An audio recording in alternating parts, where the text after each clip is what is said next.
Vamos lá, senhores, falando do regime de bens ainda. Na parte introdutória, eu tenho que esclarecer quais são os regimes, prometi isso e acabei não fazendo por problemas técnicos. Então vamos lá. Nós temos 4 regimes de bens criados, alguns criados, outros apenas reorganizados ou mantidos no Código Civil de 2002. Nós temos aí o regime de comunhão parcial de bens, que é o regime legal vigente no país. Se os senhores não adotarem nenhum regime, é esse que se aplica.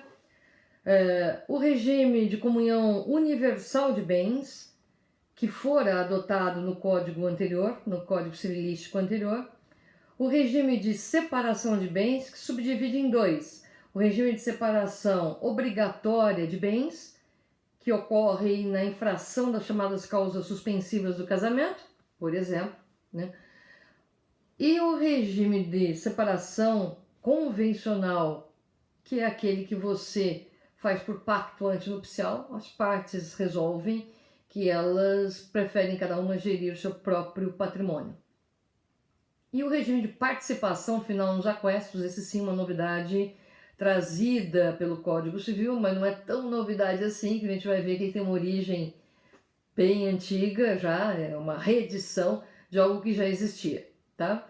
É apenas para tomar cuidado, porque alguns autores acabam falando que essa é uma novidade no sentido de ser algo inédito. É uma novidade porque está incluído na nossa ordem legal, mas não é algo inédito a existência da participação final nos aquestos.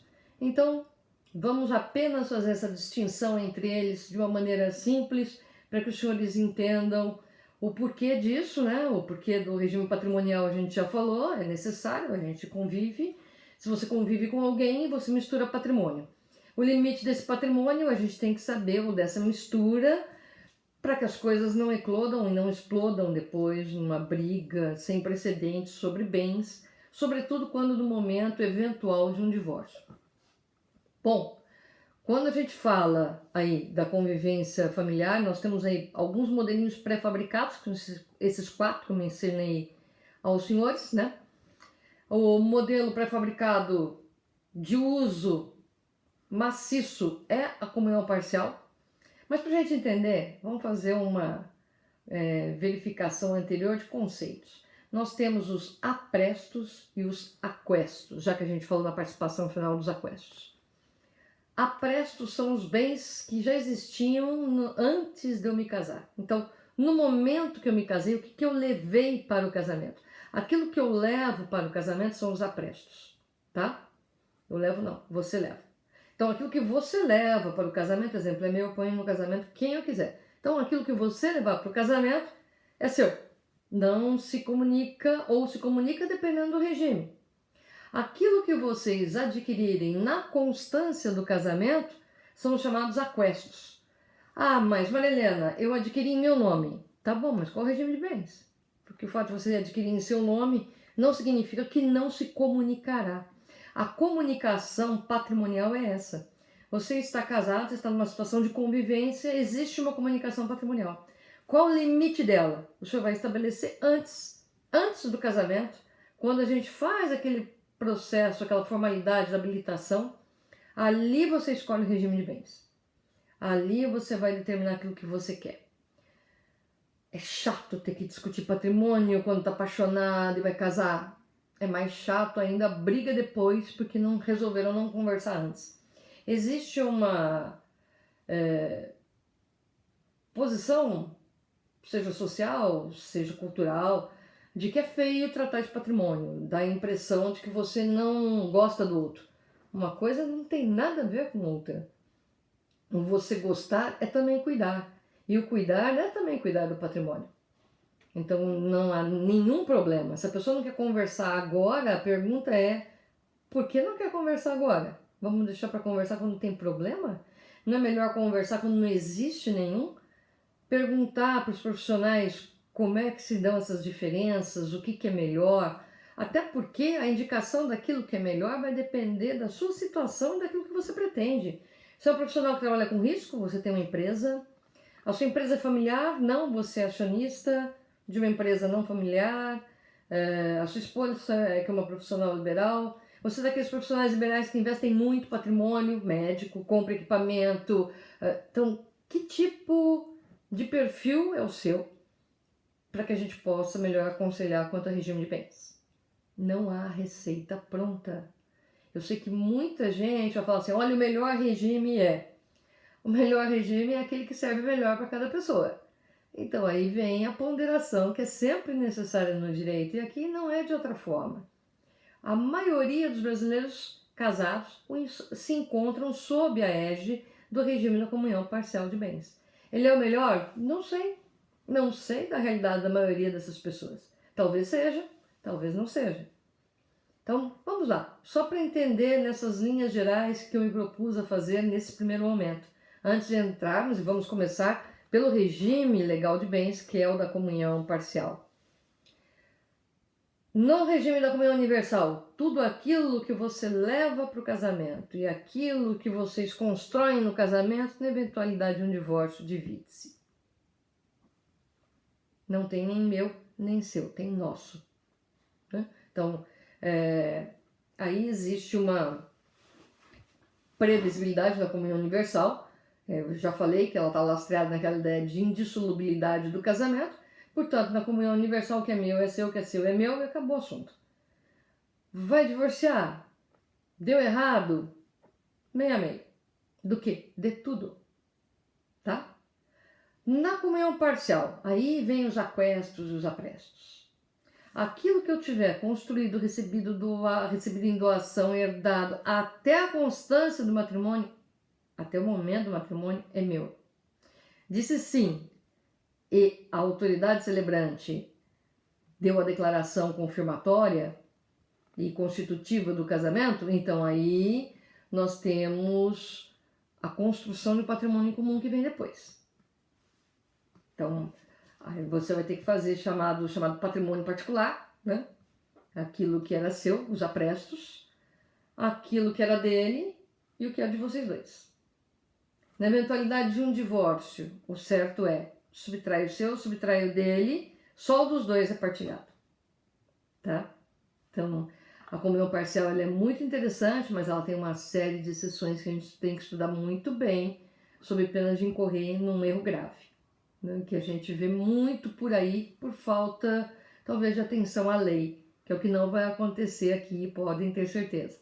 Né? Vamos cuidar para que não haja o cometimento dessas injustiças que a gente vê por aí. E quando vem, e as pessoas nos procuram para examinar o que pode ser feito, já foi mal feito, não tem o que fazer, porque todo mundo assinou, está homologado, encerrou-se, fez coisa julgada, acabou o assunto. Né? E a parte patrimonial, senhores, ela é disponível sim. Nós estamos falando de direitos disponíveis, dentro de um núcleo, geralmente, de direitos indisponíveis, que são os direitos pessoais e familiares. Mas essa é a parte patrimonial. Inclusive está com um dístico de direito patrimonial dentro do próprio livro de direito de família. Portanto, não há discussão aqui. Né? Abriu mão de alguma coisa, abriu mão. Então, na comunhão parcial, aquilo que eu levo para o casamento são os bens particulares, são meus. Não se confunde com aquilo que nós construímos na constância do casamento, que é nosso. Aquilo que ele traz é dele, ou que ela traz, ou que, sei lá, ou quem casou com quem traz, é deles, é dele também. O que for partilhar, no momento eventual do divórcio, a gente tem que saber o que era patrimônio particular, o que era patrimônio comum. Tá? Da importância dos aquestos. E na separação de bens? Bom, a separação obrigatória é uma sanção. Ela veio como uma sanção do Estado pelo fato dos senhores desrespeitarem as causas suspensivas. Lá do artigo 1523. Não dar a partilha, no caso de viuvez. Né? Então, ele deixou o filho, você não deu a partilha aos herdeiros, e aí você quer se casar, vai misturar mais patrimônio ainda. Então, vai se casar sob o regime da separação de bens, sem misturar patrimônio. Mas a separação é obrigatória, ela vem por ordem legal, está estabelecida em lei os casos de separação obrigatória. E exatamente por conta disso, porque subtraiu um direito meu, e porque não deve existir pena perpétua, é que é possível mudança do regime de bens. Até porque as pessoas mudam de ideia, né? Mudam o ritmo de suas vidas e talvez queiram repensar o regime de bens escolhido. Ou talvez nem tenham escolhido ou pensado tão bem aquela época. Então, hoje o regime de bens ele não é mais imutável. é possível solicitar sim a mudança de regime de bens.